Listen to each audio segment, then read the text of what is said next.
حوالے سے آپ کو اپڈیٹ کرتے چلیں. آپ کو بتائیں کہ محکمہ موسمیات کے مطابق آج رات اور 22 جولائی کے دوران شدید موسلادھار بارش کے باعث چترال، دیر، سوات، شانگلہ، مانسیرا، کوہستان، ایبٹ آباد، بونیر، چارسداد، سوابی، مردان، مری، گلیات، نوشیرہ، اسلام آباد، راولپنڈی، ڈیرہ غازی خان، شمالی مشرقی پنجاب، کشمیر اور بلوچستان کے مقامات پر برساتی نالوں اور ندی نالوں میں طغیانی کا خطرہ ہے. عوام الناس کو احتیاط کی تدابیر کر دی گئی ہے. شدید بارشوں کے باعث اسلام آباد، راولپنڈی، گوجرانوالہ، لاہور، سیالکوٹ، سرگودا، فیصل آباد، اوکاڑا، نوشیرہ اور پشاور کے نشیبی علاقے سیلاب آنے کا بھی خدشہ ہے. شدید بارشوں کے باعث خیبر پختونخوا، مری، گلیات، کشمیر اور گلگت بلتستان میں بھی لینڈ سلائیڈنگ کے باعث ٹریفک کی آمد و رفت متاثر ہونے کا بھی خطرہ ہے.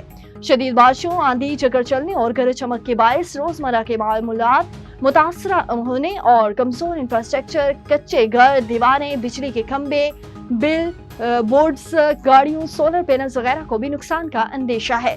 آج کے روز ملک کے بیشتر علاقوں میں، کشمیر، خیبر پختونخوا، اسلام آباد، پنجاب اور گلگت بلتستان میں تیز ہواؤں اور گرج چمک کے ساتھ بارش کی توقع ہے. اسی دوران بالائی خیبر پختونخوا، ہیتا پوٹوہار، شمال مشرقی پنجاب، کشمیر اور ملحقہ پہاڑی علاقوں میں چند مقامات پر موسلادھار بارش کا بھی امکان ہے.